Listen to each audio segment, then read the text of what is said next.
తండ్రి అయిన దేవుని నామం నుండి ప్రభు అయిన యేసుక్రీస్తు నామం నుండి కూడి చేరి వచ్చిన సహోదరులందరికీ పరిశుద్ధులందరికీ శుభవందనాలు తెలియజేసుకుంటూ ఈ దినం కూడా మనము వేసవ దినమున యథావిధిగా మనం కొరింథీ పత్రిక ధ్యానం చేస్తున్నాము. దాదాపు 12వ అధ్యాయంలో 28 దాకా చూసామా, 29 దాకా చూసినాం అనుకున్నా, 28 దాకా చూసాము. మిగతా ఉండేది ఈరోజు మిగిలిన చూసుకుంటాము.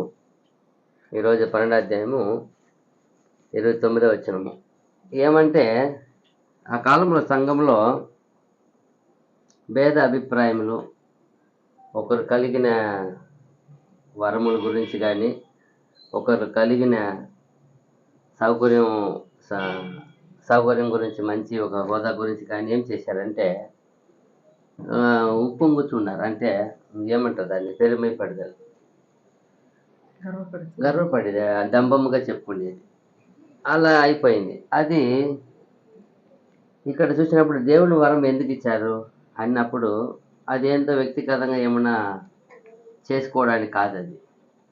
అది దేవుడు అతని సంఘంలో ఒక అంగముగా సంఘ క్షేమాభివృద్ధి కొరకు ఏం చేయబడాల, వాడబలనే ఉద్దేశంతోనే ఈ వరములు ఇవ్వబడింది. అయితే అక్కడ చూసినప్పుడు ఆ కొరింథీ సంఘంలో ఉన్న పరిస్థితి వచ్చినప్పుడు వాళ్ళు దాన్ని వేరే విధంగా తప్పుగా అర్థం చేసుకొని తప్పుగా అతిశయపడేది, గర్వపడేది, ఎక్కువ డంబముగా ప్రవర్తించి అలా చూసినప్పుడు పౌలు గారు చాలా బాధపడి ఇది క్రీస్తు సంఘం అని ఉండవలసిన పద్ధతి కాదని హెచ్చరిక చేస్తున్నారు. అందు విధంగానే ఈ యొక్క 1 కొరింథీ 12:29 చూస్తే ఆయన అన్ని ప్రశ్నలు వేస్తారు. ఎన్ని ప్రశ్నలు చూడండి, ప్రశ్నలే వాక్యం అంతా కూడా. ఈ 3వది కూడా ఏమేస్తున్నారు, అందరూ అపోస్తలులా, అందరూ అపోస్తలులా, అందరూ ప్రవక్తల, అందరూ ప్రవక్తల, అందరూ బోధకుల, అందరూ బోధకుల, అందరూ అద్భుతములు చేయువారా, అందరూ అద్భుతములు చేయవారా, అందరూ స్వస్థపరచు కృపావరములు గలవారా, అందరూ స్వస్థపరచు కృపావరములు గలవారా.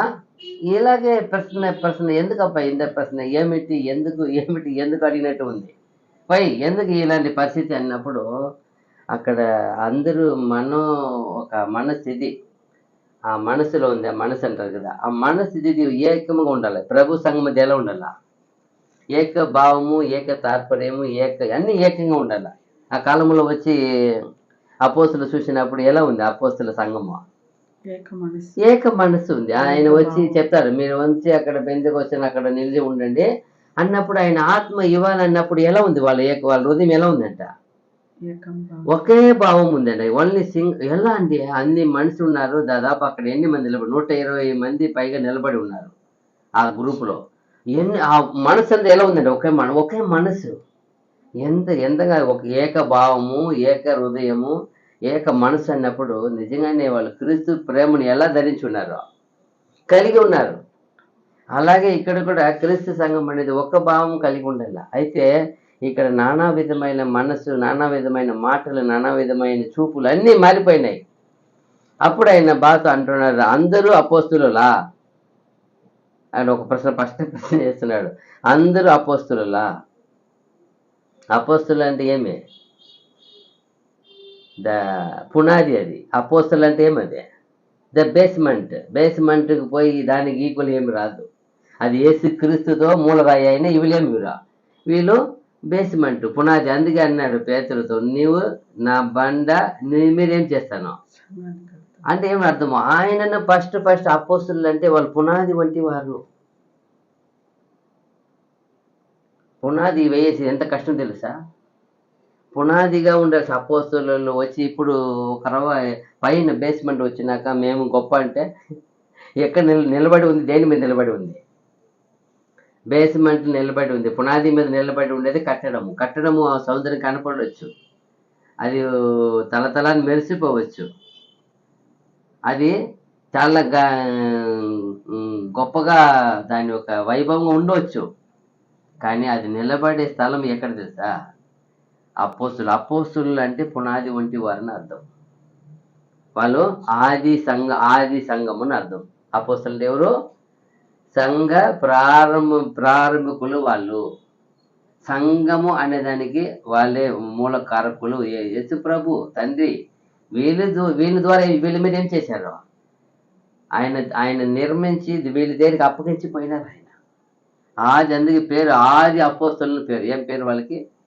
ఆది అపోస్తలులు. అందుకే అందరూ అపోస్తలులా అవుతుందా? నేను వచ్చి ఈ కాలంలో ఇప్పుడు ఉండి నేను అపోస్తలుడు వాడంటే ఎలా ఎలా సాధ్యం అవుతుంది? అబద్ధం అవుతుంది ఇది. ఈ రోజు నేను అపోస్తలు అంటే ఏమవుతుంది? అబద్ధం. అపోస్తలు అంటే ఏం వాళ్ళకి రుజువు? ప్రభువుని చూసి యేసు ప్రభుని ముఖాముఖి ఏం చేసిండల్లా? చూసి ఫస్ట్ సిగ్నల్ అది, ఒక గుర్తు అన్నమాట, సింబల్. రెండవది ఆయనతో పాటు అన్ని విషయంలో ఏం చేసి ఉండాలా? పాల్గొని ఉండాలా, కలిసి అన్ని శ్రమల్లో ఏం చేసి ఉండాలా? అన్నిని అనుభవించి ఉండాలి. అట్టటి వారే అపోస్తులు అని అర్థం. అందుకంటున్నాడు పౌలు, ఎంత ప్రసిద్ధుడు. అందరూ అపోస్తులా, అందరూ ప్రవక్తలా. ఇంకా అపోస్తుల కంటే కొంత వెనకాల వెళ్తే ఎవరు ఉన్నారు? అప్పుడు ఎవరు ఉన్నారు అక్కడ? ప్రవక్తలు ఉన్నారు. ప్రవక్తల కాలం చూడండి ఎంత బాగా. అందరూ బోధకులా, అందరూ అద్భుతములు చేయువారా, అందరూ స్వస్థపరిచే కృపావరములు కలవారా. అదేంటి అద్భుతములు చేయవారా, అందరూ స్వస్థపరి, ఇది రెండింటికి డిఫరెన్స్ ఉంది కదా. అప్పుడు ఎందుకు ఇలా మాట్లాడుతున్నారు అన్నప్పుడు పౌలు ఇక్కడ అందరూ ఒక ఒక పదాన్ని ఎందుకు మరలా మరలా అని చూసినప్పుడు, అందరూ ఒకే వరమును పొందలేదంట. అందరూ పొందింది ఒకే వరం కాదు. అందరికీ ఒక్కొక్క బాధ్యత గల వరం ఇచ్చారంట. ఒక్కొక్కరికి ఒక్కొక్క బాధ్యత గల వరం ఇచ్చారంట. అందువల్ల ఈ శరీరము అనేది, శరీర అవయములు అనేది ఒక్కొక్క భాగం. శరీరము ఒకటే, ఆయన అవయములు అలాగే. ఇక్కడ చెప్తున్నారు పౌలు గారు, సంఘం అనేది కూడా చాలా పనులు కలిపి చేసిన ఒక శరీరం వంటిది అది. ఆది సంఘం అనేది అది పునాది వంటిది. అది క్రీస్తు చేత నిర్మించబడినది. ఎవరు నిర్మించారు దీన్ని? క్రీస్తు నిర్మించారు అది. అందుకంటారు ఆయన, నేను ఆదియు అంతమునై ఉన్నాను. ఆయన ఆది, ఆయనే ఆది. ఎవరు? వరల్డ్ బిగినింగ్ అని ఆయనే. ఈ సంఘం అనేది ఆది ఎవరు కారణము? ఆయనే. చూడండి ఎంత గొప్ప ఉన్నాడు ఆయన. ఎందుకంటారు ఇది ఆది, ఆయన దీన్ని ప్రారంభించింది. అది ఏ ఒక్కరికి చెందదు. అది అపోస్తులకు మాత్రమే ఇవ్వాల్సిన ఘనత వాళ్ళకి అంటుంది. అందుకే అన్నారు ఆది అపోస్తుల బోధ ఎందుకో వాళ్ళ ద్వారా ఏం చేసి పడారు ప్రభు ఇచ్చారు. చూడండి ఎఫెసీ 2:20 చూసినప్పుడు ఏం చెప్తారు అక్కడ?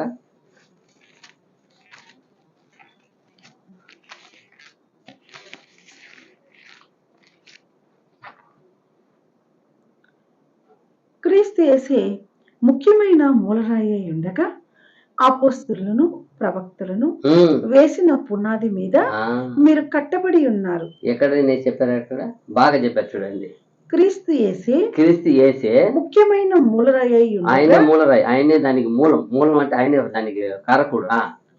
అపోస్తలులను ప్రవక్తలను వేసిన పునాది మీద. పునాది అంటే ఎవరు వస్తారు? ఫస్ట్ అపోస్తలులు, అద పునాది. ఎంత బాగా చెప్తారు పునాది అంటే. ఒక దేవుడు ఒక్కొక్కరిని ప్రేమించి ఒక్కొక్క వరం ఇచ్చారంట, ఒక్కొక్క బాధ్యత ఇచ్చారంట, వరము ద్వారా బాధ్యత ఇచ్చారంట.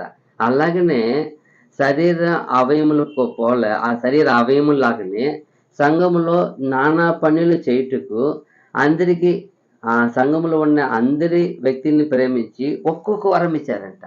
అపోస్తులుగా అందరికీ బాధ్యత పని ఇవ్వబడిందంట. వీళ్ళు ఎంత బాగా చేయాలా అనేది హార్డ్ వర్క్ చేసేవాళ్ళు. ఆ పునాది చేసి ఎలా చేయాలా? ఏదో నీడలో వచ్చి పని చేయలేరు వాళ్ళు. ఇప్పుడు భవనం రెడీ అయిపోతే పునాది శిలాపు వచ్చేసి లోపల చేసి ఎలా చేస్తారు పని?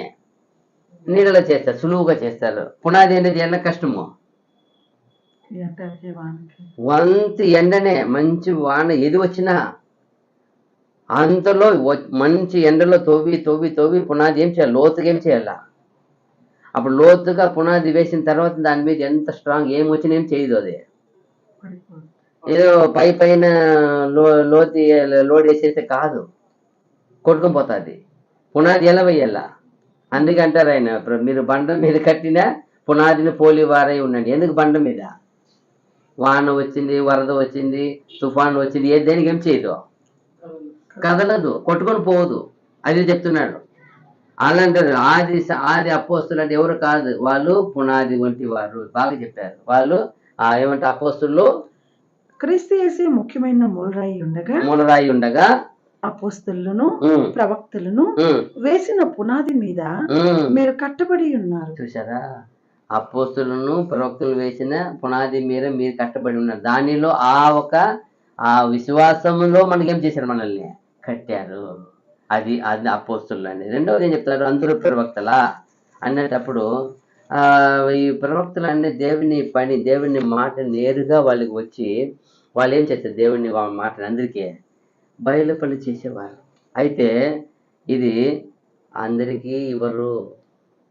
ఆ దేశ ప్రజల్లో ఒక్కరికో ఇద్దరు ఇస్తారు. అది కూడా ఒక్కరిని ఎత్తుకొని తర్వాత ఆయనకి అనుచరుడిగా ఒకరిని ఆయన హెల్పర్గా పెట్టి ఆయన తర్వాత అలా ఒక పద్ధతిగా ఏం చేశారు, దేవుడు బయలుపరిచేవారు. దేవుని మాట నేరుగా ఏం చేసేవాళ్ళు, వీళ్ళు పొందుకునే వ్యక్తులు. వీళ్ళు ఎవరు సెలెక్ట్ చేస్తారంటే వాళ్ళు ఎవరు సెలెక్ట్ చేసుకోరు. దేవుడు అంతటే వెళ్ళి వాళ్ళు ఏం చేస్తారు, పిలుస్తారు. ఎలా చూడవచ్చు అంటే మనం ఏలిజాని చూడవచ్చు. ఏలిజా ఏం చేసేవాడు, దున్నేవాడు. వాళ్ళ పొలంలో 12 ఏరు ఏం చేస్తున్నాడు అంటే వాళ్ళ ఈయనగా 12 ఏరు దున్నుతా ఉన్నాడు. అప్పుడు పోయి ఏలి ఏం చేస్తున్నాడు, దేవుడు చెప్పాడు ఆయనకి. దేవుడు ఏం చేయమన్నాడు, నువ్వు పోయి ఎవరు ఆయన పలానా కుమారుడైన సాపాతు కుమారుడైన ఏలిసాని పోయి నీ స్థానంలో అభిషేకించు అంటాడు. నీ స్థానంలో అన్నప్పుడు వెళ్ళి అక్కడ పోయి పిలుస్తాడు. ఆయన వెంటనే ఏం చెప్పగా ఒక మనవి తీసుకొని, నేను ఈ దినాన్ని మంచి పిలిచావు, నేను ఒక విందు చేసి వస్తాను మా పితృ చెప్పి ఏం చేస్తాడు, ఒక ఎద్దుని బలి ఇచ్చి విందు చేసి వస్తాడు. అంటే ఇది ఎవరి నిర్ణయం కాదు, మానవ నిర్ణయం కాదు. మానవులు ప్రవక్త నిర్ణయం కాదు. ఒక ప్రవక్త ఉన్నాడని ఆయన ఇష్టమైన నిర్ణయం కాదు. ఎవరి నిర్ణయం ఇదంతా, దైవ నిర్ణయము, దేవుని తీర్మానము, ఏర్పాటు ఉంది.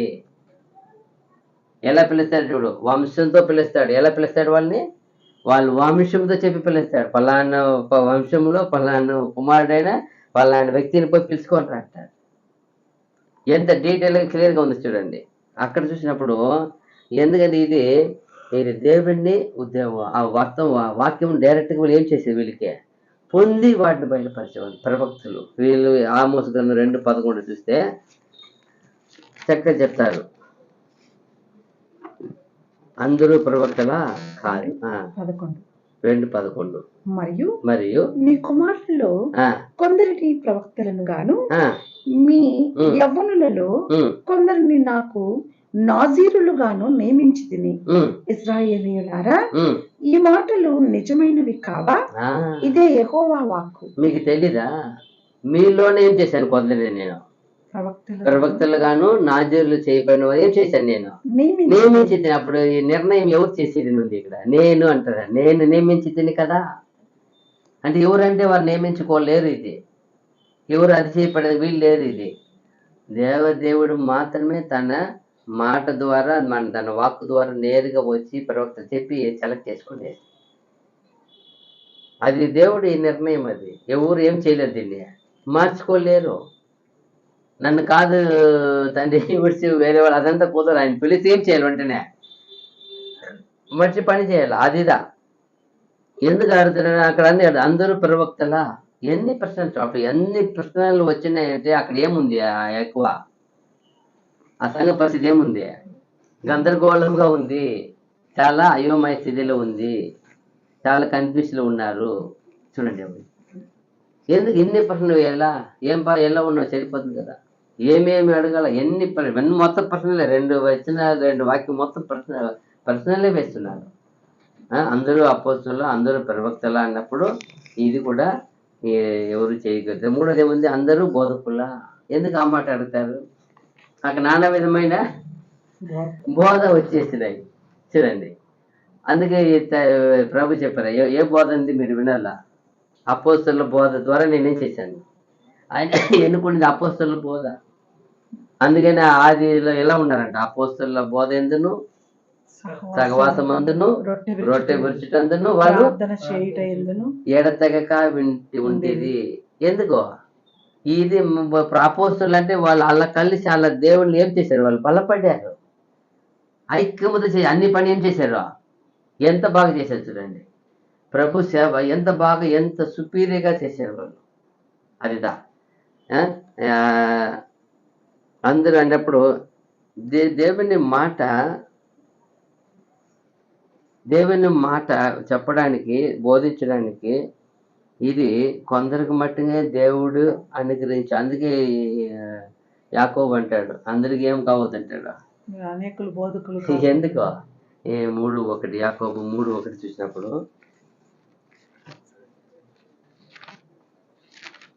దేవుని మాటని వివరించేదానికి, బోధించడానికి కొందరి మట్టుకే దేవుడు పని అప్పగించాడంట, కొందరికి మట్టుకంట. నా సహోదరులారా, బోధకులమైన మనము మరి కఠినమైన తీర్పు పొందుదుమని తెలుసుకొని మీలో అనేకులు బోధకులు కాకుండుడి.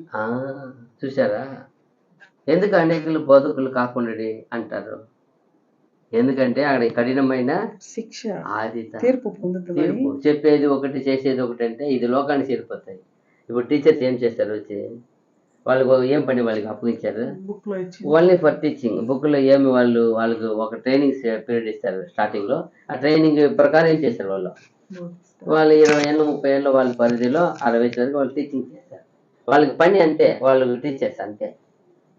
కానీ ఆ ప్రకారం వాళ్ళు ఏం చేసి, అది అన్నది కాదు ఇది బోధ అనేది.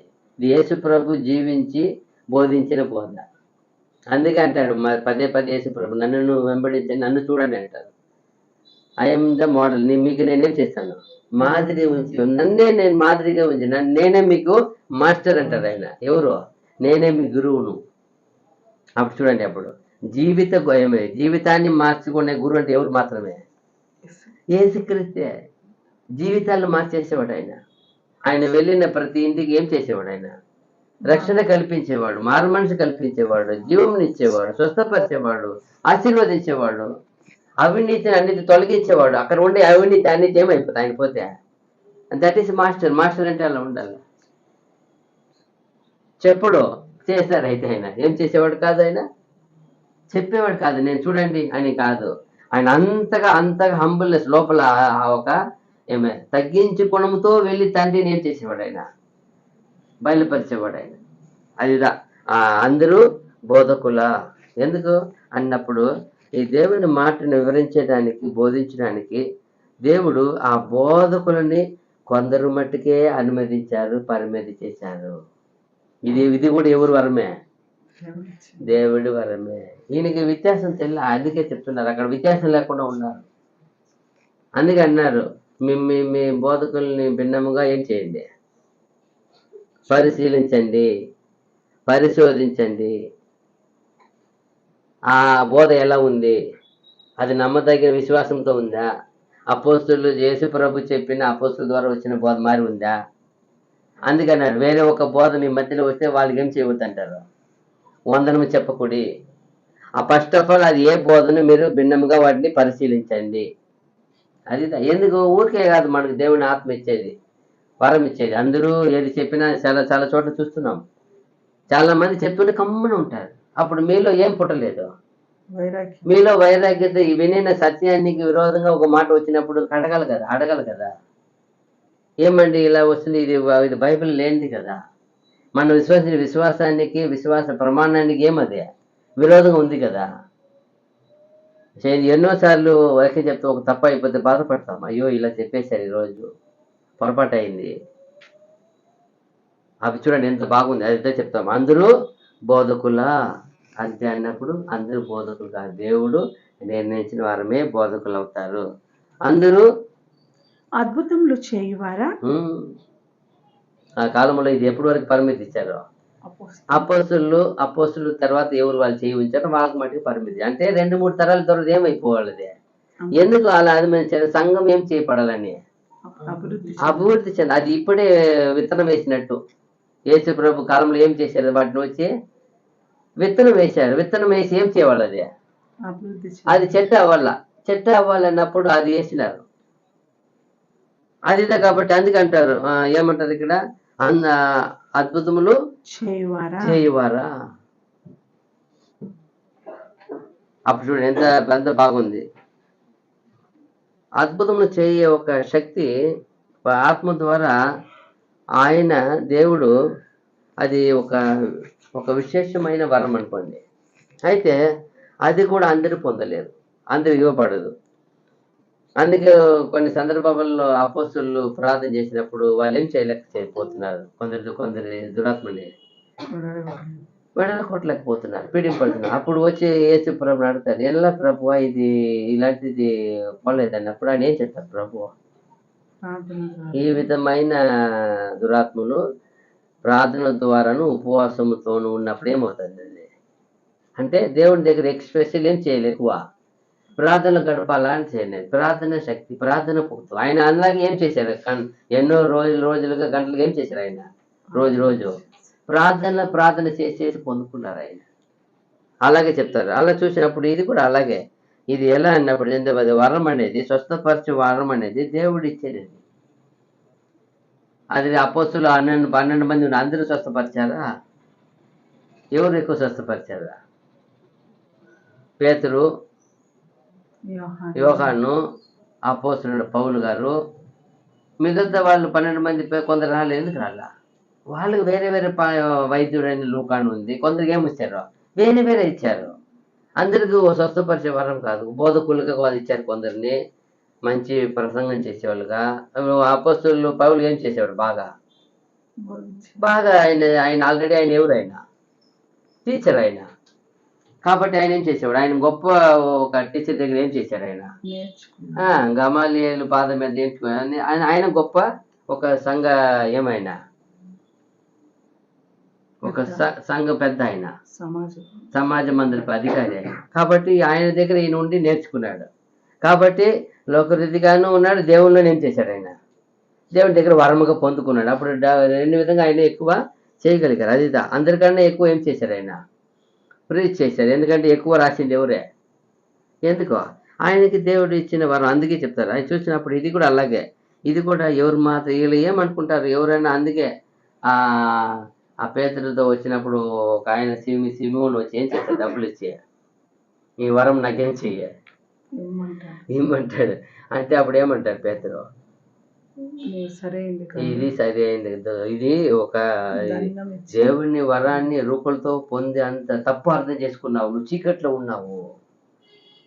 ఇది ఎవరు ఇచ్చేది వరం అనేది, దేవుడు ఇచ్చే వరం అది. వాళ్ళు భక్తి విశ్వాసత చూసి ఏం చేసేది, ఇది ఇచ్చేది. అప్పుడు భక్తి విశ్వాసత వైరాగ్యత దేవుని పట్ల ఉండే ఆ ఒక ప్రేమ విశ్వాసం పట్టి ఇచ్చేది అది. అలాంటిది ఇది ఎవరు కూడా, ఇది కూడా అందరూ అద్భుతం చేయవారంటే చేయలేరు. యేసుప్రభు చేశారు, అపోస్తులకు ఇచ్చారు. అపోస్తులు ఎవరికి పెట్టి వాళ్ళు కొందరికి ఇచ్చారు. అంటే అదేమైపోయింది తర్వాత, అదే అలాగే నిర్మూలం అయిపోయింది. అయితే తర్వాత ఉండేది ఏముంది, ఏప్రిల్ 2:4 చదవని చూస్తాము. ఏప్రిల్ 2:4.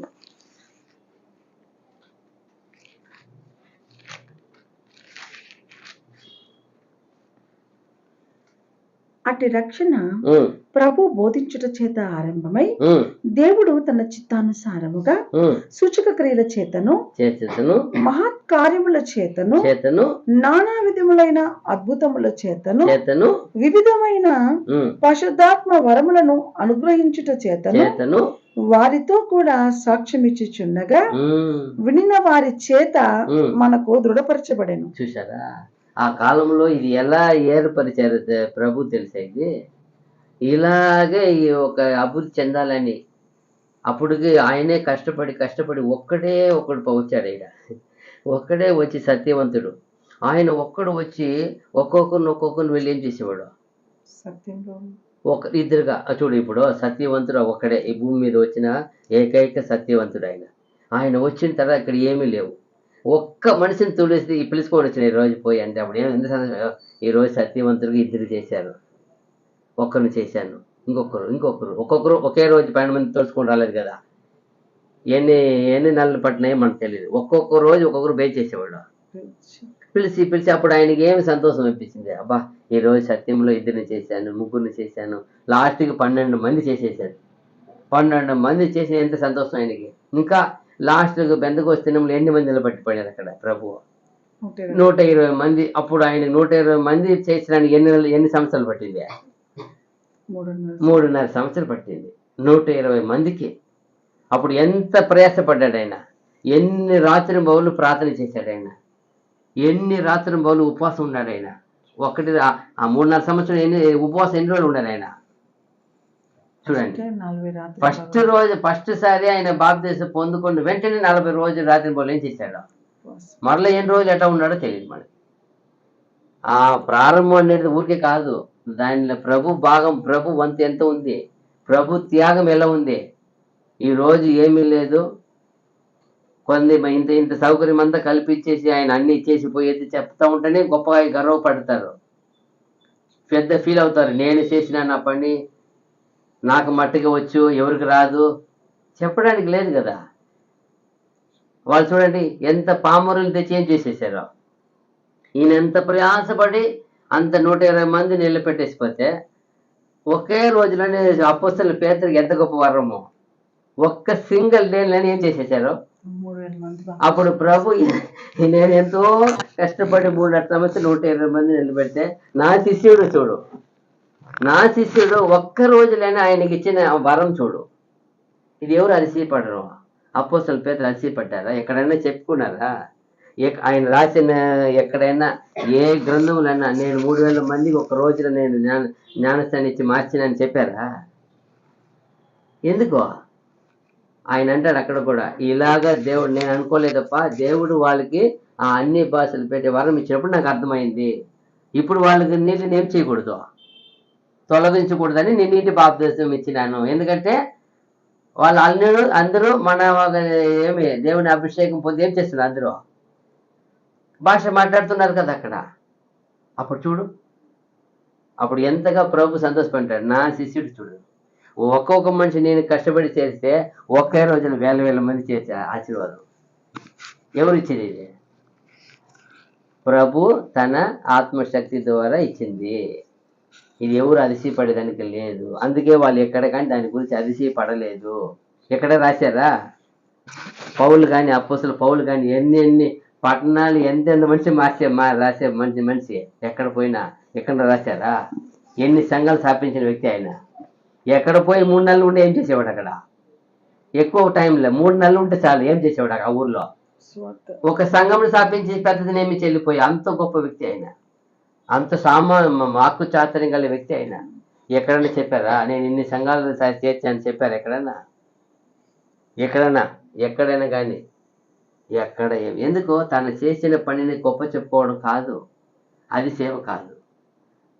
తను చేసింది కూడా ఏమీ లేదని చెప్పుకున్నాడు. అదిదా నేనేమి చేయలేదు, లాస్ట్ వరకు ఆయన అంటాడు నేనేమి చేయలేదు, నాలో ఉన్న పరిశుద్ధాత్మ ఈ శక్తి ఏం చేసింది, ప్రయాసపడింది అంతే, నేను కాదంటాడు.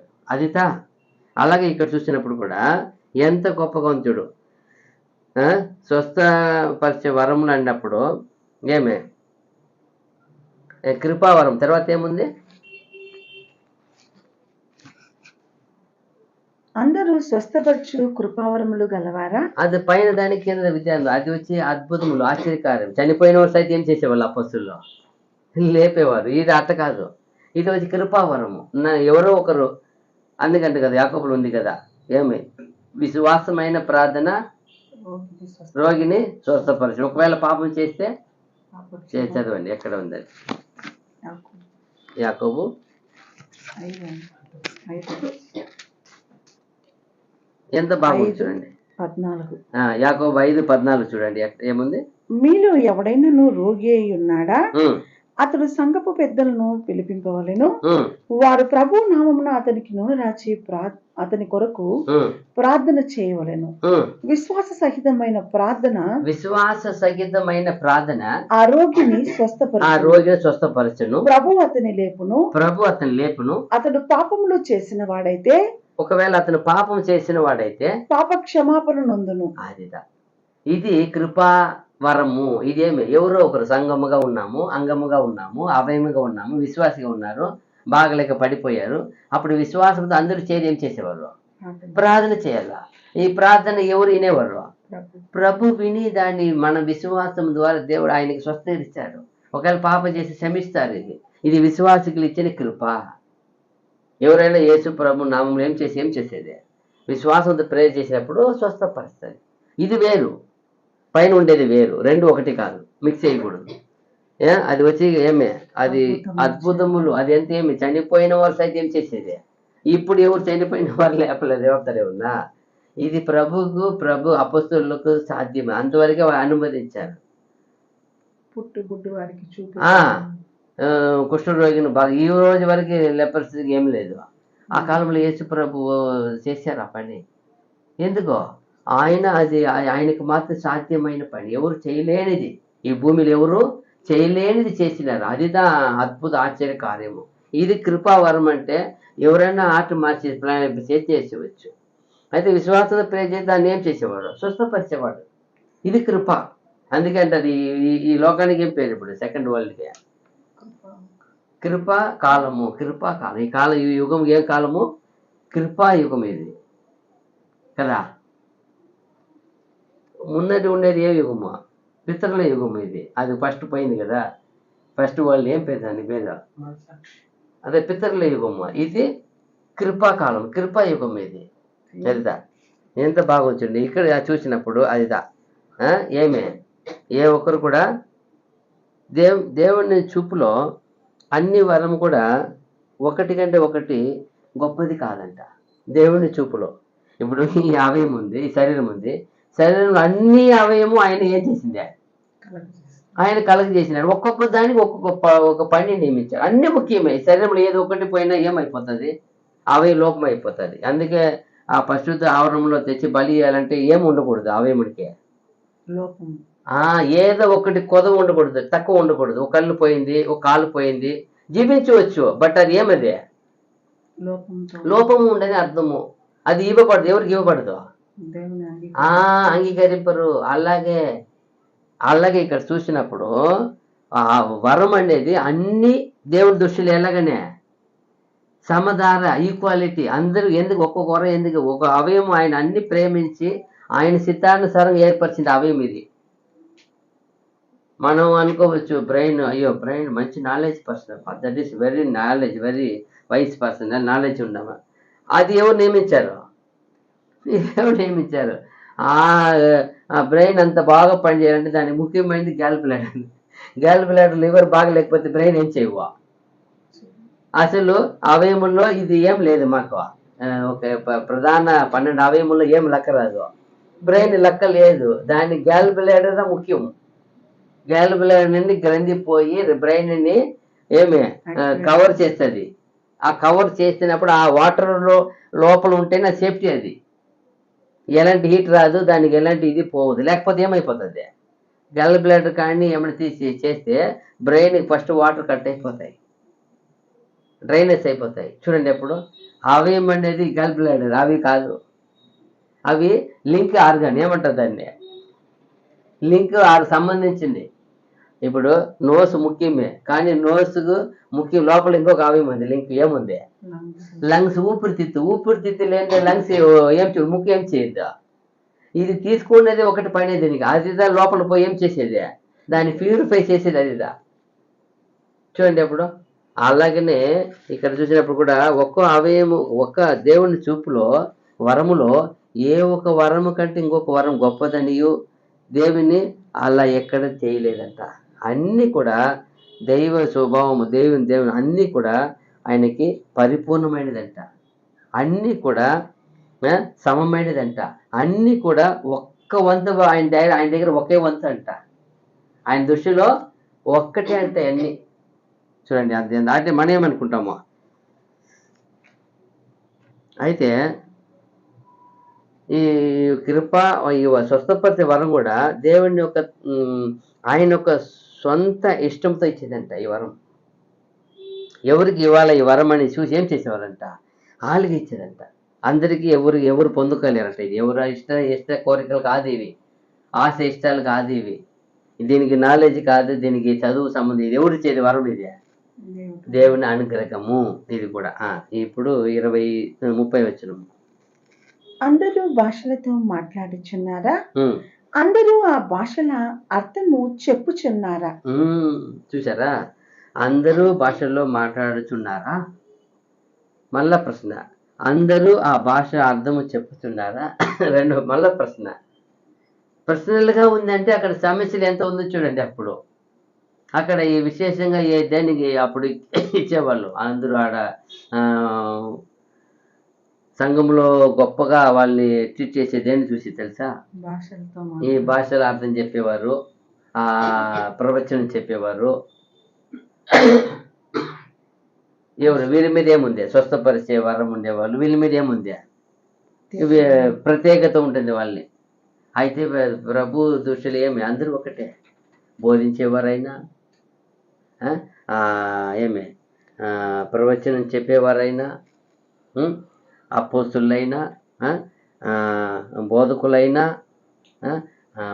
అద్భుత ఆశ్చర్యం చేసేవారైనా, కృపావరం గలవారైనా, భాషలు మాట్లాడేవారైనా, భాషలు వ్యాఖ్యానం ఏం చేసే అర్థం చెప్పేవారైనా, ఎవరైనా ప్రభు దృష్టిలో ఏమే ఇంత ఇంత ఎందుకు ఇచ్చారు? ఇదంతా ఇచ్చే పర్పస్ ఏమి, కారణం ఏమి తెలుసా?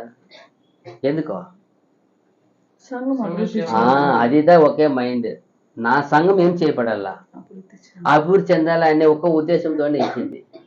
ఏదో అతను గొప్పగా అవ్వాలని, అతని పేరు ప్రఖ్యాతి కావాలని దేవుడు ఉద్దేశం కాదు.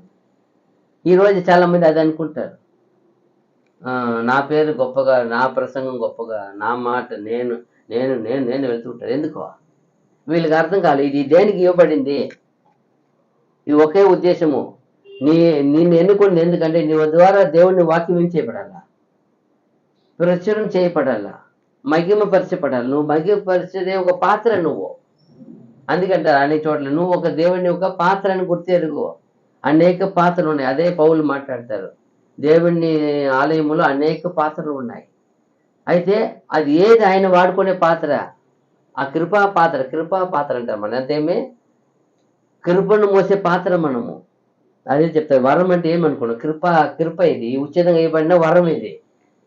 అప్పుడు మనం అర్థం చేసుకోవాలి. అదే చెప్తున్నారు ఇక్కడ సంఘంలో ఐక్యత కాపాడేదాని కొరకు ఒక వరముగా ఇది సూచించబడింది. దేవుని ఉద్దేశము వెవ్వేరు వరములు ఎందుకు ఇచ్చారంటే, ఒక్కరికి మాట్లాడే వరం కావచ్చు, మరొకరికి స్వస్థపరిచే వరం కావచ్చు. ఇంకా ఈ రెండు కూడా ఎందుకంటే సంఘం ఒక కట్టుమానానికి ప్రయోజనము ఉండాలని. సంఘ కట్టుమానానికి ఏం చేయబడాలంట? ఏ వరమైనా దేవుడు ఒక సంఘంలో ఒక్కొక్కరిని కూడా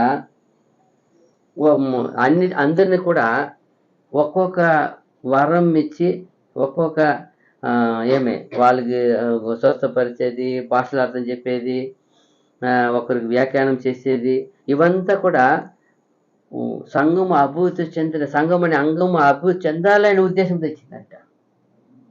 ఏ ఒక వ్యక్తి కొరకు ఏర్పరిచింది కాదంట. ఇది ఏ ఒక వ్యక్తి ఒక సింగిల్ పర్సన్ కోసం ఏం చేసింది కాదంట. ఇది నియమించింది కాదంట. ఇది ఈ వరములన్నీ కూడా.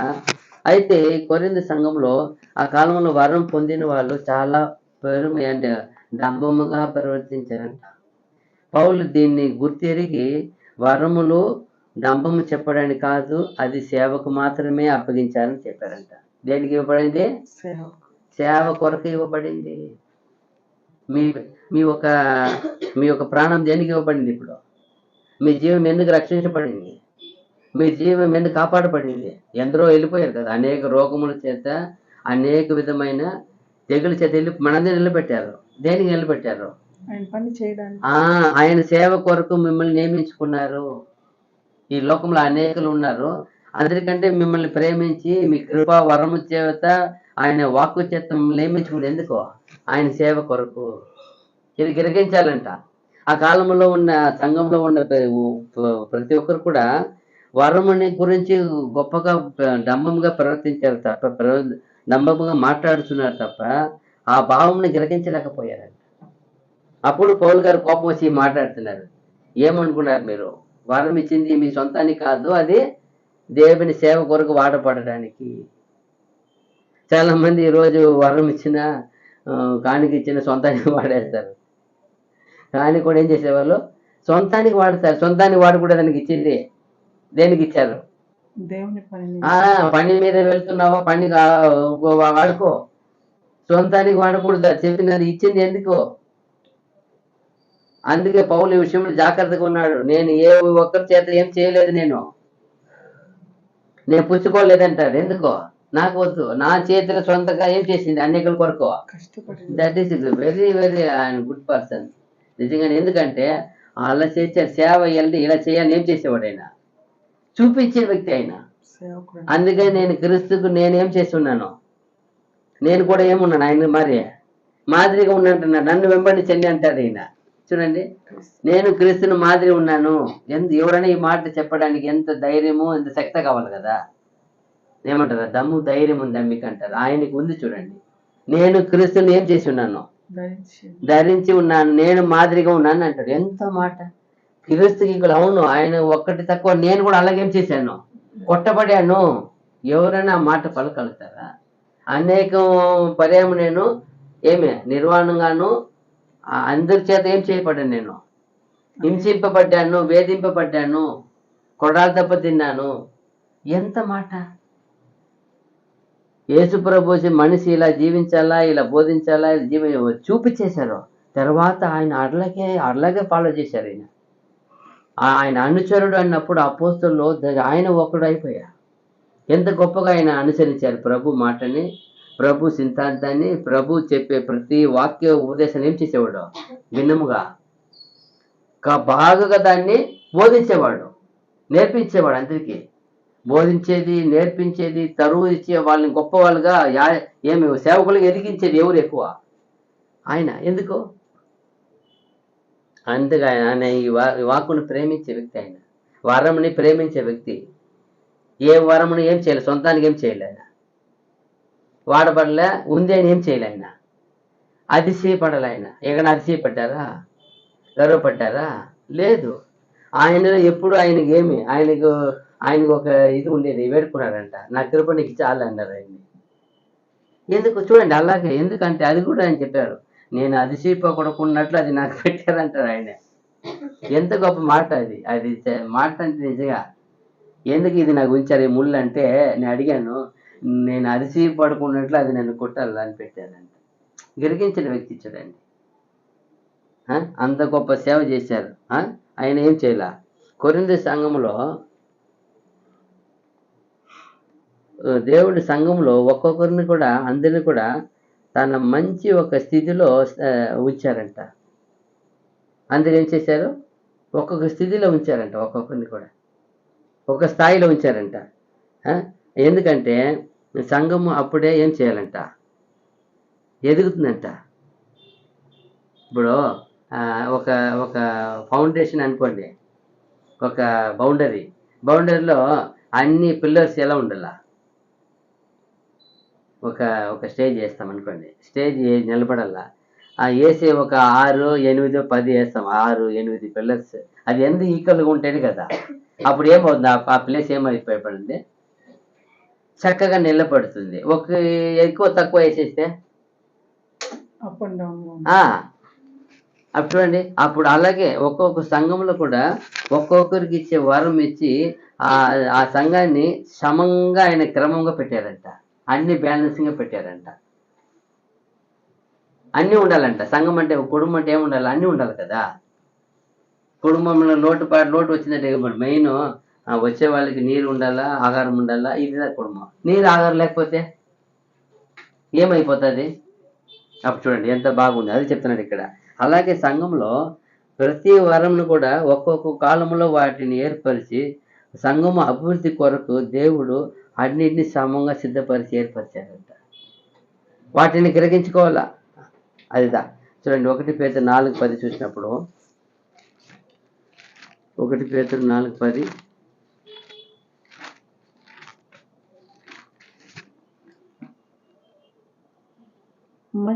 దేవుని నానా విధమైన కృప విషయమై మంచి గృహ నిర్వాహకులై ఉండి ఒక్కొక్కడు కృపావరము పొందిన కొలది ఒకనికొకడు ఉపచారము చేయుడు. అది ఒక్కొక్కడు పొందిన కొలది ఒక్కొక్కరికి ఉపరాంతం. ఎందుకు ఇచ్చారు? ఒక్కొక్కరికి ఏం చేయడానికి ఇచ్చారు? పర్పస్. నీ కొరకు ఏమి మీరే చేసుకోండి చెప్పలాడా అని చెప్పారా? మళ్ళీ చదవండి ఏముంది. దేవుని నానా విధమైన కృప విషయమై మంచి గృహ నిర్వాహకులై ఉండి ఒక్కొక్కడు కృపావరము పొందిన కొలది ఒకనికొకడు ఉపచారము చేయుడి. ఒకరికి ఒకడు ఉపచారం చేయండి. అదే ప్రభు చెప్పింది. నేను ఏం చేయించుకోవడం రాలేదు, పరిచర్య చేయించుకోవడానికి రాలేదు, నేను పరిచారం చెయ్యట కొరకు వచ్చాను. ఇప్పుడు ఇక్కడేం చేయమంటున్నాడు? చెయ్యండి అంటున్నాడు. మీరు చేయించుకోవద్దండి అంటారు. అది ఈరోజు ఎలా ఉంది సమాజంలో? సంఘము అనే అంగం ఎలా ఉంది ఈరోజు? అందరూ నాయకులే, అందరూ అడ్వైజరే, అందరూ చెప్పేవాళ్ళు. ఎవరు చేసేది లేదు, చేసేవాళ్ళు ఎవరు లేరు. ఒకవేళ చేసిన చోట చెప్పేవాళ్ళు ఎంతమంది ఉన్నారు? అందరూ ఉన్నారు. అయితే ఆ కాలం ఎలా చేశారు? ప్రభు ఏం చెప్పారు? నేను ఎవరి దగ్గర చేయించుకోవడం రాలేదప్ప, నేను చేయించుకు వచ్చాను. అందుకే అపోస్తలుని చూశాను గర్దిస్తున్నాడు. మీరు ఇలాగ తప్పు చేస్తే నేను ఎలా నెరవేర్చేది? ఈ దేహం ద్వారా నేను చేయవలసిన బాధ్యత ఉంది కదా, పని ఉంది కదా, నేను నెరవేర్చాలి కదా. అప్పుడు ఈ శరీరం దేహం ద్వారా ఎంతనా మీరు చేయడానికి అది దేవునికి ఇష్టము. ఎందుకంటే ప్రభు దాన్ని చేసి చూపించినాడు. పరిచర్య చెయ్యాలా, చేయించుకునేది కాదు పరిచర్య. ఈరోజు చాలా మంది ఏం చేసేది మాత్రం ఉంది, చేయించుకునేదే ఉంది, చేసేది లేదు. అదిదా చెప్తున్నాడు. ప్రతివాడు కృపావరం పొందిన కొలది ఒక్కరిని ఒక్కడేం చేయండి, ఉపచారం చేయండి. చాలా మంది చేసేవాళ్ళు చెడిపోయేది మాత్రం ఉంది. చాలా చెడతారు. అట్ట చేసిన ఎట్టు చేసిన అదంతా దేవునికి విరోధమైన పని. పరిచారం చేసే వాళ్ళని చెడకూడదు. అది ప్రభు నేర్పించింది. ప్రభు చెప్పిన మాటల్లో అసత్యంగా ఉంది. ఎంత బాగా చెప్పారు చూడు. అదే ఈరోజు ఇక్కడ చూసిన 1 రోమా 12:6 చూసినా కూడా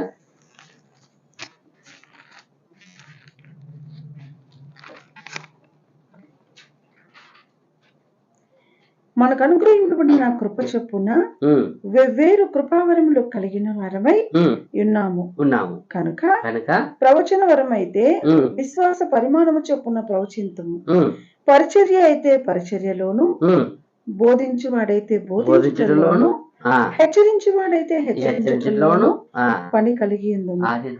ఎవరికి ఇచ్చిన పనులు ఏం చేయమంటున్నాడు? కలిగి ఉండండి అంటారు.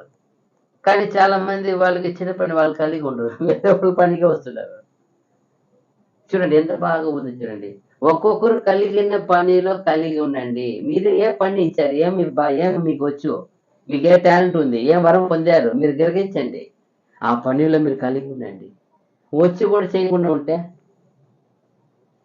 ఎంతసేపు ఇగలోక విషయంగానే నేను ఇగలోక ఆదాయం కొరకే వెళ్తుంటే అప్పుడు పరలోక ఏమంటున్నాడు? మీరు ఇగలోక ఆగారం మాత్రం కాదు, పరలోక ఆగారం నిమిత్తం ఏం చేయండి అంటారు. అది కష్టపడు, రెండింటి కష్టపడు, కానీ ఇది కూడా గుర్తుపెట్టుకుంటున్నాడు. ఎంత బాగుంది చూడండి. ఏమంటారు మళ్ళీ చదవండి. రోమ 12:6. మనకు అనుగ్రహింపబడిన కృప చొప్పున వెవ్వేరు కృపావరములు కలిగిన వారమై ఉన్నాము కనుక ప్రవచన వరమైతే విశ్వాస పరిమాణము చొప్పున ప్రవచింతుము, పరిచర్య అయితే పరిచర్యలోను, బోధించువాడైతే బోధించుటలోను, హెచ్చరించువాడైతే హెచ్చరించుటలోను పని కలిగి ఉంది. ఏ వరం మీకు వచ్చు, ఏ వరం ఇచ్చారు దాన్ని గ్రహించి దాన్ని చక్కగా తెలుసుకొని వాటిలో చెయ్య, పని కలిగి ఉండు. చాలా మందికి ఆతృత ఎక్కువ. అన్ని పని నేనే చేయాలంట, ఒకడే చేయాలంటారు. చూడండి చాలా చోట్ల చూస్తాం. Leading, first prayer, ending prayer, message, blessing అన్నీ ఒకరే చేస్తారు. మిగతా వాళ్ళకి ఇచ్చిన వరం ఏమో వల్ల ఆలోచన రాదురా? మీకు ఒకరికి అన్ని వరం ఇచ్చారా, పొందుకున్నారా? ఎవరు లేరా? అన్ని వరం ఎందుకు, అందరికి ఎందుకు ఇచ్చా? అందరిని ఏం చేయాలి, మీరేం చేయాలా? పంచి పెట్టాలి. అదిదా మీకు. అందుకన్నాడు పంచిపెట్టేవాడైతే ఏముంటుందా? శుద్ధ మనసుతో. అదిదా ఇలాంటి శుద్ధ మనసు ఉండాల. పై విచారణ చేయవాడు జాగ్రత్తతోను. చూడండి, జాగ్రత్తగా పై విచారణ, చాలా బీ కేర్ఫుల్. ఎంత బాగుంది కదా, పంచి పెట్టేవాడు ఏడ ఉంది, అన్ని ఒకటే చేయాలంట. నేను ఒకటే చేసుకుంటాను. నీకు వచ్చు, నీ వరం నీకు తెలుసు, నీ వరం ఎస్పెషల్ దేంట్లో దాన్ని ఇంకొక వరం ఉండేవారు వాళ్ళని వాడినే. నాకు వచ్చి ఉండొచ్చు బహుశా, నాకు ఒక వరం వాడినాం, ఇంకొక వరం ఏం చేయాలి, ఇంకొకరికి ఇచ్చేయాలా. అన్ని వరం నేనే వాడతా. అది ఏమి కాదు, సంఘము కాదు, సంఘం అని అంగము కాదు. అంగం అంటే అందరికి పంచి పెట్టాలా. అందుకే అంటారు, పేతురు చక్కగా చెప్పారు చూడండి, మేము బోధించుట యందును ప్రార్థించుట యందును పని కలిగి ఉందము. మీరు మిగతా విచారణ చేసేది ఏం చేయండి, వాటి కొరకు వేరే వాళ్ళు ఎన్నుకొని ఎంత బాగా చేశారు అపోస్తులు. అందుకే సంఘం అభివృద్ధి అయింది. అన్ని పని అపోస్తుల పౌలు గారు ఈయనకి రాదా, పేతురికి రాదా? వచ్చు. అధిక ప్రాముఖ్యత ఏది వరం ఆయన పొందాడో ఆ వరం ఏం చేస్తున్నాడు ఆయన బోధించుట ప్రార్థించుట రెండు పని తీసుకున్నాడు ఆయన. నేను బోధించే విషయం, ప్రార్థించే విషయం రెండు నేను పని కలిగి ఉంటాను. మిగతా మీరు సంఘంని విధవరాన్ని విచారించి అన్ని మీరు ఎవరిని సెలెక్ట్ చేయండి, ఎవరు లేకపోయినా ఏం చేయండి. అనేకులు ఉన్నారు, వాళ్ళని ఎన్నుకొని ప్రార్థన చేసి ఏం చేశారు, వాళ్ళకి సెలెక్ట్ చేశారు. ఎంత బాగుంది కదా, అదిదా మనం గమనించాలా. చూడండి ఎంత చక్కగా చెప్పారు. అప్పుడు ఏమి వరం కలిగిన వాడిని ఏం చేయాలా, అప్పుడు అదిదా ఎవరు పొందిన వరం వాళ్ళకి ఏం చేయాలా, అప్పుడు పంచి పెట్టాలా. శుద్ధ మనసుతో ఏమంటారు అక్కడ, పంచి పెట్టేవాడు శుద్ధ మనసుతోను, పై విచారణ చేయవాడు జాగ్రత్తతోను, కరుణించేవాడు సంతోషముతోను పని జరిగింపవాలి. అదిదా అన్ని పని సంతోషంతో జరిగించాలి, దుఃఖంతో కాదు. చూడండి 1 కొరింథీ 12:11 ఇంకా ముగిసాం, ఒక పాయింట్ ఉంది. 1 కొరింథీ 12:11 అయినను వీటన్నిటిని ఆత్మ ఒక్కడే తన చిత్తము చెప్పున ప్రతి వానికి ప్రత్యేకముగా పంచి ఇచ్చుచు అదిదా కార్యసిద్ధి కలుగ చేయొచ్చు. ప్రతి వానిలో కార్యసిద్ధి కలుగజేసేది ఆత్మ ఒకటే. ఏదో నేను సాధించాను, పంచి ఇచ్చిన వ్యక్తి కాదు, పుచ్చుకున్న వ్యక్తి కాదు, ఇచ్చిన దేవుడే. ఏమంటా మళ్ళీ చదవండి. ఆయనను వీటన్నిటిని ఏమో అన్ని వరం ఉండవచ్చు, అన్ని వరములు అన్ని పొంది ఉండొచ్చు, వీటన్నిటిని ఆత్మ ఒకటే తన చిత్తము చెప్పున ప్రతి వానికి ప్రత్యేకముగా పంచి ఇచ్చుచు కార్యసిద్ధి కలగ చేయొచ్చు. ఆత్మవే వచ్చి మన దేవుని ఆత్మ, అది వచ్చి మనలో కార్యసిద్ధి కలగ చేస్తా ఉంది, మంచిది చేయమని. అయితే మనం ఇష్టానికి ఏం చేయకూడదు, ఒక్కటే చేయకూడదు. ఏ పని ఒకటే చేసేదానికి ఒంటరిగా పెట్టలేదు. ఎవరిని ఒంటరిగా వదిలినారా? అయ్యో సంఘం ఒకటే అండి, నేను ఒకటే ఉన్నానండి పెట్టలే ఆయన. ఒక సంఘం అంటే ఆయన ఏం చేసేవాడు ప్రభువా. ఎంత చిన్న సంఘంలో ఉందండి, ఆడ కరెక్ట్గా కంజూరా వాయించే ఒక ఆయన ఉంటాడు. ఎంత చిన్న సంఘం చూడండి, పాటలు పాడేవాళ్ళు ఒకరు ఉంటారు. ఏమీ లేకపోవచ్చు, అక్కడ నలుగురే ఉండొచ్చు, బట్ నలుగురిలో స్పెషల్గా చూశాను. ఒక ఆయన చక్కగా పాట పాడేవాడు ఉంది, ఒక ఆయన తాళం వాయించేవాడు. ఆ చిన్న ఏమి డెక్కి అంటారు, ఏమంటారండి డెక్కి, ఎంతో చక్కగా వాయించారు. అది పెద్ద మ్యూజిక్ కాదు, కానీ ఎంత చక్కగా వాయించే వాళ్ళు ఉన్నారు తాళంతో. మంచి ఆ నలుగురిలో మంచి స్పీకర్ బోధించేవాడు ఉంటాడు, మంచి ప్రార్థన చేసేవారు. ఎంత బాగా అప్పుడు అనిపించింది, ఓహో నిజంగా ఒక్కొక్కరికి దేవుడు నలుగురు ఉన్నా కూడా 4 వరం చేసేవాడు అక్కడ. ఇదే ప్రభు సంఘం అంటే. ఎంత లీస్ట్ అయిన మనిషి ఉన్నా అక్కడ 4 వరం ఇచ్చేవాడు. అప్పుడు మనం ఆలోచించాల. అప్పుడు ఎన్ని వరం ఇచ్చే ఒక సంఘం అంటే అన్ని వరం కలిగిన వాళ్ళు ఉంటారు. మనం ఏం చేయాలి, వాటిని ఏది కనిపెట్టాలి, ఏ వరం నీకు ఇచ్చారు వాడుకోండి. ఆదిత ఇక్కడ చెప్పబడింది, అన్ని వరమును ఆయన ఏం చేసేవాడంటే ప్రతి వాడికి ఇచ్చి కార్యసిద్ధి కలిగి చేసేవాడు ఆయన, నువ్వు నేను కాదు. మన ప్రిపరేషన్ ఉంది, మనం సిద్ధంగా ఉండాలి. ప్రభు నాకేమి ఇచ్చావు, నేనేమి వాడాలా, ప్రభుని ప్రతిని ఏం చేయాలా, నాకు ఇచ్చింది ఏమది, ఏం చేయాలి, మనము వెతకాల. వెతికి అడిగి ఆయన పట్టుకొని ఏమి ఉంది దాన్ని నాలో కార్యం చేయవు, ఏం చేయాలని నన్ను అడుగు అంటారు కదా. నన్ను అడుగు, మీకు ఏమైనా ఇస్తాను. నువ్వు ఈ దేవుని కొరకు వాడబడి అడగవా? అడగరు ఎవరు, చెప్పాలా. మీరు ప్రే చేస్తారా, బైబుల్ అవ్వదు, అప్పుడు మీకు వరం ఎట్టు తెలిసేది. మీరు బాగా చక్కగా ఆడపోయి బైబిల్ రీడింగ్ చేసినప్పుడే అర్థమవుతుంది, ఓహో చక్కగా చదువుతారు. తర్వాత వీళ్ళకి బైబిల్ రీడింగ్ వచ్చా కాదా. ఆడ ఏమి తడబడితే ఏం చేయాలా, నిలబడకుండా ఏం చేయాలా, భయం. అప్పుడు చూడాలా. ఇప్పుడు చూడండి తర్వాత ఏముంది, 31 వచనం 1 కొరింథీ 12:31. కృపావరములలో ఉమ్, శ్రేష్టమైన వాటిని ఆసక్తితో అపేక్షించుడి. ఉమ్, ఇదియో కాక ఉమ్, సర్వోత్తమమైన మార్గమును ఉమ్. మీకు చూపుచున్నాను. చూసారా, కృపా వరములలో శ్రేష్టమైన వాటిని ఆసక్తితో అపేక్షించుడి, ఇవి కాక సర్వోత్తమైన మార్గమును మీకు చూపుచున్నాను. దేవుని ఆత్మ ఆ ఇచ్చే ఆత్మీయమైన వరముల గురించి ఇక్కడ వివరించారు కదా. ఇక్కడ ఒక్కొక్క విశ్వాసికి కూడా దేవుని యొక్క ప్రత్యేకమైన వరములు ఇవ్వబడుతుంది. అయితే అవన్నీ కూడా ఒకే అంగమైన క్రీస్తు సంఘము కొరకే ఏర్పరిచారంట. ఒకే అంగమైన క్రీస్తు అవయముగా ఏం చేశారంట, ఏర్పరిచారంట. ఆ ఏర్పరచడానికి ఇచ్చారంట. ఆ వరం ఎందుకు ఇచ్చింది? మీరు ఒక క్రీస్తులో ఒక అవయము అంగముగా వదిలేండి. ఇప్పుడు ఈ శరీరం అన్నప్పుడు దీనికి ఖచ్చితంగా కళ్ళు ఉండాల్సిందే, దీనికి చెవు ఉండాల్సిందే, దీనికి ముక్కు ఉండాల్సిందే, నోరు ఉండాల్సిందే, 2 చేతులు ఉండాల్సిందే, కాలు ఉండాల్సిందే, అది హార్ట్ అన్నీ ఉండాల్సిందే అవయము. ఎందుకు ఏర్పరిచారు? అప్పటిదా అది ఏమది అంటే ఒక శరీరం. అలాగే అంట ప్రతి ఆత్మీయమైన వరములు ఇచ్చింది ఎందుకంటే ప్రతి విశ్వాసి కూడా ప్రత్యేకించి ఒక్కొక్కరికి ఎందుకు అనుగ్రహించారంటే అవంతా కూడా క్రీస్తు ఒక సంఘముగా అవయముగా ఏర్పాటు అవడానికే ఏర్పరిచారు. గొప్ప వరమును మీరు సంఘము ఎదుగుదల కొరకు ఏం చేయాలా? యూజ్ చేయబడాల, వాడబడాల. ఒక వరము ఇచ్చారంటే దేనికి ఇచ్చారు వరము? ఇప్పుడు ఒక వాహనము కొన్నాం, వాహనం కొని అందంగా లాక్ చేసి పెట్టడానికి వాహనం కొనింది. అలాగే లాక్ చేసి పెడితే వాహనం ఏమవుతుంది? అప్పుడు వాహనం ఏం చేయబడాలా? వాడితేనే వాహనం ఏముంటుంది, బాగా ఉంటుంది. అది అప్పుడే యూస్. అది పర్వాలేదు, ఈ వస్తువు మనకి దానివల్ల కొంచెం సమయం ఏమవుతుంది, మనకి సేవ్ అవుతుంది. ఇంతకు ముందు వాకింగ్లు పోయేవాడు, ఇప్పుడు వాహనం దొరికిన వాళ్ళు ఇంకా కొంచెం ఏం చేయవచ్చు పని. ఇప్పుడు మనం వాకింగ్ సైకిల్ పోయేవాడైతే మినిమం 1 గంటన్నర 2 గంట కావాలనుకోండి, దీనిలో 6 గంటలు వెళ్ళిపోవచ్చు కదా. 1 అవర్ ఏమవుతుంది రోజు. ఇంకొక పని మనకి ఏం చేయవచ్చు ఫాస్ట్గా. అదిదా. అలాగే వరముని మీరు వాడటం వల్ల అనేకులు ఏం చేయబడతారు, విశ్వాసంలో వస్తారు.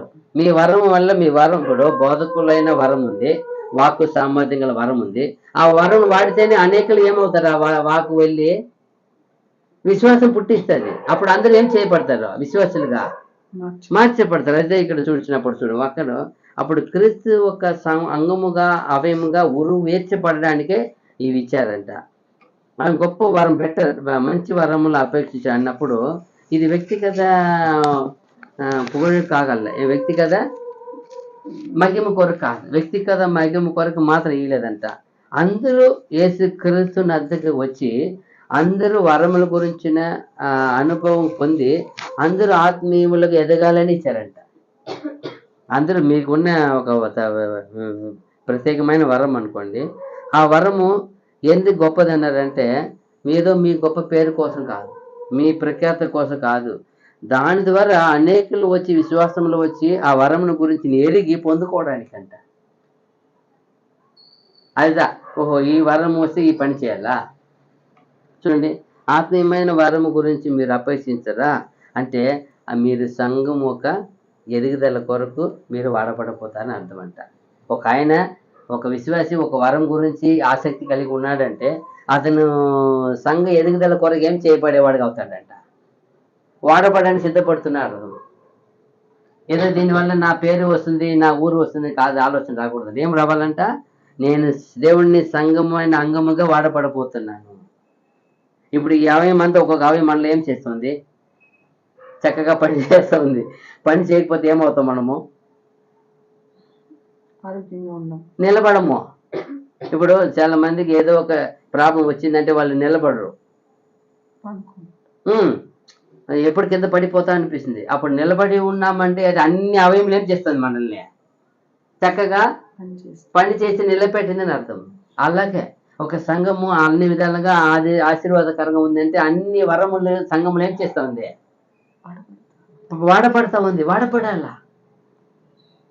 అది ఇక్కడ చూసినప్పుడు అదే కృపావలంలో శ్రేష్టమైన వాటిని ఆసక్తితో అపేక్షించుడి, ఇవి కాక సర్వోత్తమైన మార్గమును మీకు చూపుచున్నాను. అంటే మంచి మార్గం. ఈ ఒక వరం ద్వారా ఏం చేయబడుతుంది మనకి? నిత్య జీవమైన మార్గం మనకి ఏం చేయబడుతుంది? ప్రభు ఆదిత మనకి చూస్తున్నాం. చూడండి 1 కొరింథీ 4:12. 1 కొరింథీ 4:12.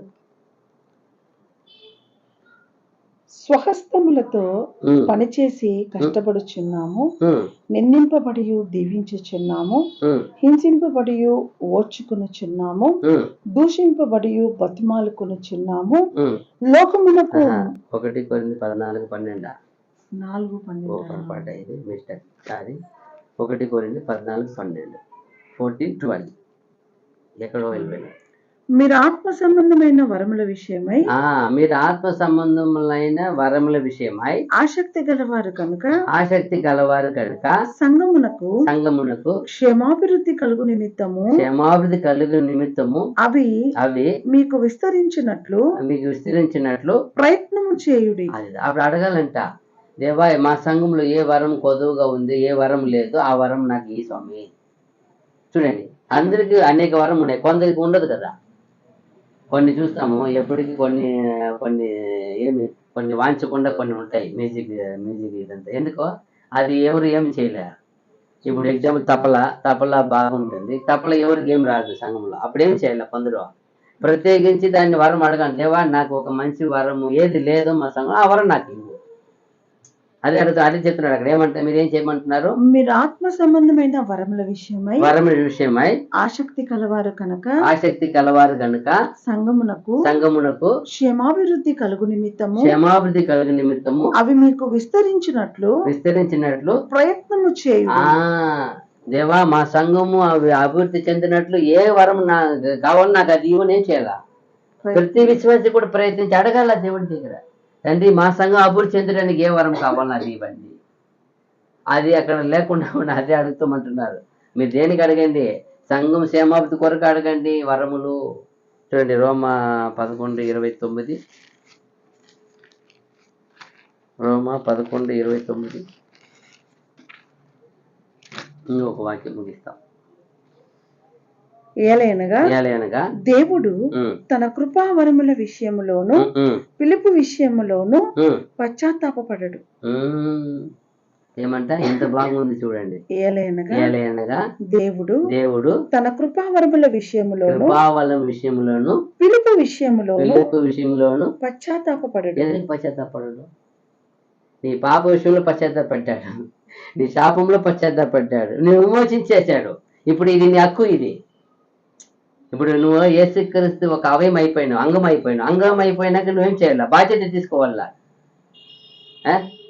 మంచి చదువు ఉద్యోగం వచ్చేవారు చదివేసి ఉద్యోగం చేయలేకంటే ఎవరు తప్పది చెప్పండి? అప్పుడు వాడిన వ్యక్తి అదితే చెప్తున్నాడు. ఈ విషయంలో ఏం చెప్పాడు ఆయన? అచ్చో పాపం మీకు హక్కు ఉంది, మీరు తీసుకోవాలా. అడగదారు కదా, ఇంత చదువుకున్నావు ఏం పని ఎట్లా ఉన్నాయి అనిపిస్తుంది. అదిదా ఇంత బలం ఉంది, శక్తి ఉంది. ఇప్పుడు చెప్తాం కదా, మనం కూడా వెళ్ళినప్పుడు వచ్చి మనం ఎవరన్నా కొంచెం అడుగుతారు, ప్రశ్న అడుగుతారు అనుకోండి, వాళ్ళకి ఏముంటేనే ఇస్తారు. ఏదో అవయం లోపం ఉంటే కరెక్టే, బాగా చక్కగా మంచి స్ట్రెంత్ మాస్టర్ మరి ఉన్నాడు, వచ్చి అడిగితే ఏం చెప్తారు? ఇచ్చే వాళ్ళకి మనసు ఉంటుంది, ఇచ్చే వాళ్ళ మనసు ఏంలా. వాళ్ళు చూసినప్పుడు ఏమి బాగుండవు తప్ప, అప్పుడు అంటారు నాకు ఎవరు పని లేదండి అంటారు. పని ఇకపోతే చూడండి, అప్పుడు పొందుకునే వ్యక్తికి ఏముండాల? ఏదో ఒకటి అవయం లోపం ఉంటే చేరేపోయింది. బాగుండే వాడిపై చేయి చాపితే అది బాధాకరంగా ఉంటుందా? అలాగే ఇప్పుడు వరముల విషయంలో కానీ ఇంకొకటి ఏమంట, దేవుడు తన కృపావరముల విషయములోను పిలుపు విషయములోను పశ్చాత్తాపపడడు. నిన్ను పిలిచారు, నీకు వరం పొందుకోవచ్చు, నీ ఇష్టం, అది నువ్వు అడిగి తీసుకోవాలా. నీకు పని చేయని ఇష్టం అంటే పని చేయని ఇష్టం లేకపోతే ఏమి చేయలేము. వరం నీకు పని చేయాలని ఇష్టం ఉండాలి. ఎందుకు కొందరికి 2 తాళంతు, ఎందుకు 5 తాళంతు ఇస్తారు? వాళ్ళకి ఎక్కువ ఏముంది? ఆసక్తి ఉంది దేవుని పనిలో. వాళ్ళకి ఇచ్చారు.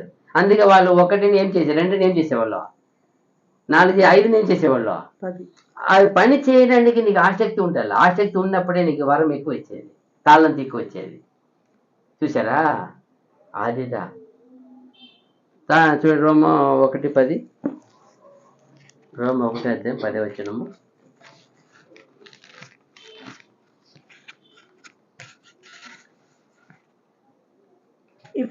ఇప్పుడు ఎలాగైనను ఆటంకము లేకుండా మీ యొద్దకు వచ్చుటకు దేవుని చిత్తం వల్ల నాకు వీలు కలుగునేమో అని 1:10.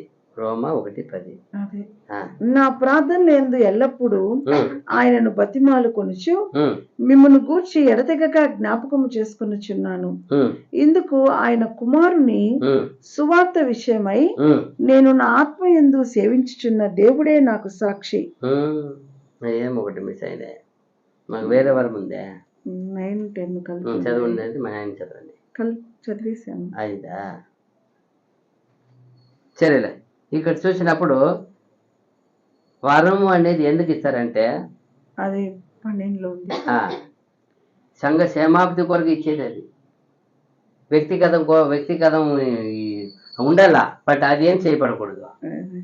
12లో చదవండి.